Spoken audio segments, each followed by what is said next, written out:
Okay, everyone, I'm Austin Lyons.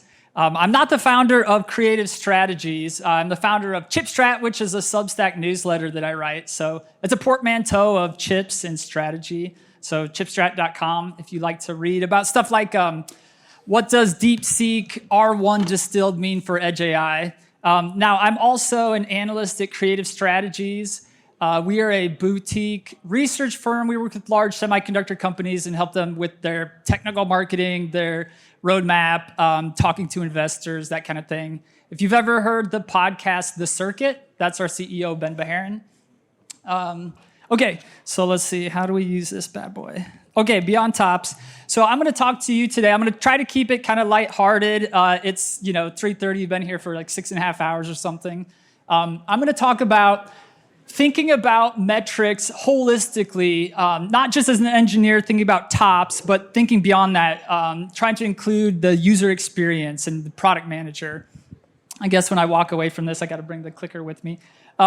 So yes, Austin Lyons. I'm from Iowa. It's good to be down here in Texas. It's nice and warm. Everyone's very welcoming here. I went to HEB on South Congress, and they had this big sign that said, "Hey, Austin." I just thought, man, how nice is that they would welcome me, put a sign up.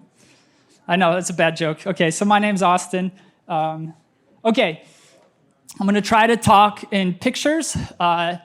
English characters on slides aren't very efficient. Like, what does the letter A mean? That doesn't have much information. And strings of characters or words, those don't have much information either. You have to fill the whole slide with words before you convey any information. So I try to use pictures because pictures are worth 1,000 words, right? That must be quite the picture. Right, maybe like 10 words or something. I'm trying to use icons here. So I'm excited about Edge AI and about LLM specifically. So this is going to have a lens toward generative AI at the edge. Why am I excited about that? With generative AI, now we have the opportunity to have a system that can understand natural language, understand written language. It can hear what you hear. It can see what you see. And on top of that, and that's just the input. So from an output perspective, now all of a sudden these systems, they can interact with the world in the way that we interact with the world, right? So written language, drawings, audio. We saw some of that earlier with the AI Zip Gizmo demos. That was pretty cool. And even actions, whether it's like tool use or like tokens for a robot to generate motion control, right? So it's very exciting, very interesting time.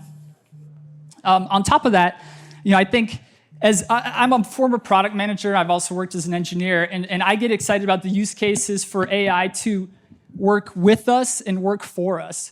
So talking to Siri, like that was exciting 10 years ago. Of course, Siri is not the Siri that we wanted, didn't understand context, right? So it was kind of just like a fun gimmick for a while.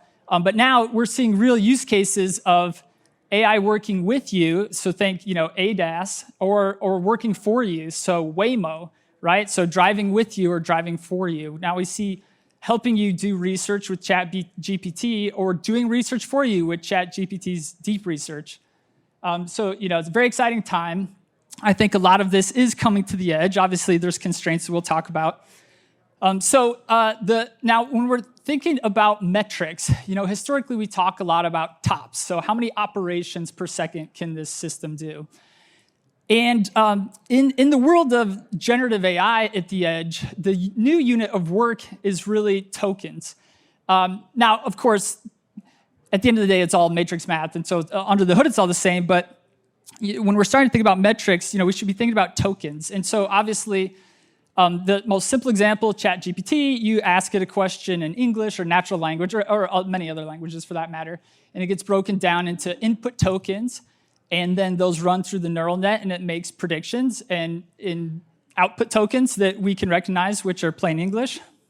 But it's more than that, right? It's the multimodal language models are super interesting and super exciting.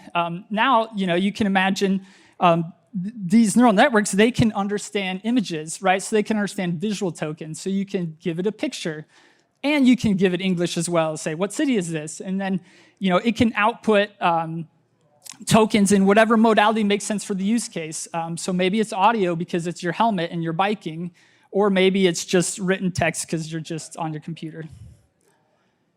And so when we're thinking about tokens and thinking about the user experience and metrics that matter, again, maybe tops don't really matter. Maybe what matters is tokens per second. So how quickly does this respond? That was like the first thing with ChatGPT was I was like, it blew my mind for like 5 minutes when it first came out. And then it was like so slow, It was where we were experiencing, actually that's not 5 tokens per second. I got that wrong. It's 20 tokens per second, which by the way, I used AI to generate all this. I just said, hey, I want to have an interactive demo. Give me a web app so I can show off, what is fast tokens per second. So this is 100. Is 100 enough? I don't know. That's the conversation that we should be having with our specific use cases. Is 20 tokens per second enough? Is 100? And maybe if you have agents, maybe it's not 100, maybe it's 1,000, or maybe latency matters, like we talked about. But of course, it's not just tokens per second. If it kills your battery, then that doesn't matter, right? So obviously, there are a bunch of constraints and metrics that we should be taking into account. So maybe, is it tokens per second per watt? Okay, if it's 50 tokens per second is good enough for your use case, how many watts does it take to do that? Does it drain your battery or not? But then as you start to unpack it, it's even more than that. I call it vibes up here. That's what, when you see all the AI labs talking about like their latest Claude 3.7 release or something, they're talking about vibes. And this is an interesting one because engineers, it's like, well, how do you quantify that? And I think actually, and so vibes, by the way, would be like, how intelligent is this model? But it's more than that. Maybe it's like, does this model have a personality? Was it post-trained or fine-tuned to make it funny, or have a sense of humor or whatever? And I actually think that vibes could be a differentiator for some people. It's like taste, right? Like, why do people love Macs and iPhones? It's not really something you can quantify. It's a design. It's an experience. And so when we're talking about generative AI and even AI at the edge, how are people interacting with your system? How does it make them feel? Maybe we need like a chief vibes officer thinking about that. Of course, tokens per second matter. Cost matters. Battery life. Compute, how much headroom do you have? Could you run really fast so you could do all these agents at the edge, but also you're out of compute headroom and you can't add any features or improve the algorithms?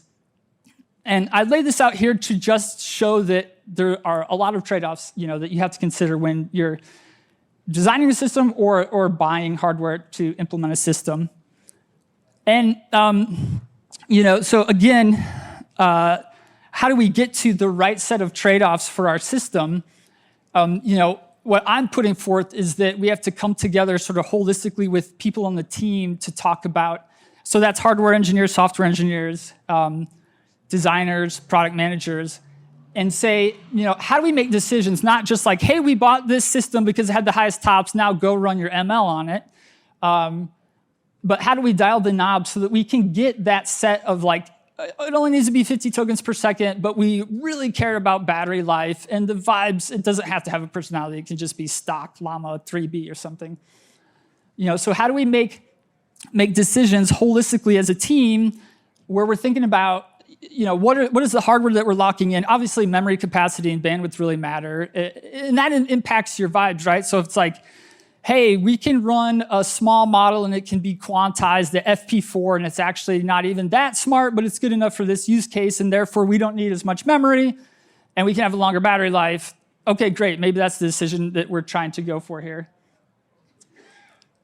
Okay, so I say all of that to build up to this slide, which is, how can we as an industry get people to think holistically about their AI systems in such a way that your designer says, yes, people are going to use this. It's responsive enough. It's fast enough. It's fun to use. You'd hate to have the engineer say it's got a bunch of tops and it's got great performance, power efficiency, tokens per second per watt. And the product manager says it's affordable, but then no one uses it because, you ask it a question and then you ask the next question and it forgets the context and it's not that useful. And so it's just another Siri gimmick, right?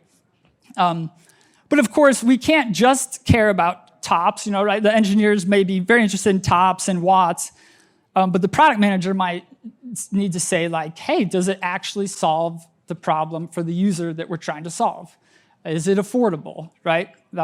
Will people use this? So my final slide here is more of just a call to action to say, how can we get away? I think a lot of what I've seen in the last year is like, Microsoft says, hey, you have to have 40 tops to be a Copilot PC.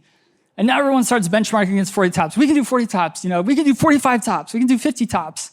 How can we help everyone to think holistically from marketing and sales to just design teams around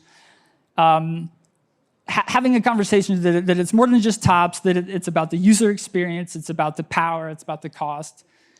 So maybe it looks like just being transparent and saying, hey, for this use case, we can run distilled Llama 3B with DeepSeek's reasoning distilled on it, and we run it at FP8, and it takes this much memory, and it's 50 tokens per second, at 2 watts, so it's 25 tokens per second per watt, right? I feel like, everyone we see is always talking about like their one constraint that they've prioritized for it. Like in the AI ASIC world, you see this, right? The highest throughput you might hear from one ASIC startup or the lowest latency from another. But how can we help everyone talk more holistically about it's all trade-offs, right? It's all trade-offs. So how can we talk about all the metrics that matter to these edge AI and LLM-based generative AI systems, and how can we think about all the metrics that matter to the user? So that is it. That's it for me. 11 minutes, so not bad, right?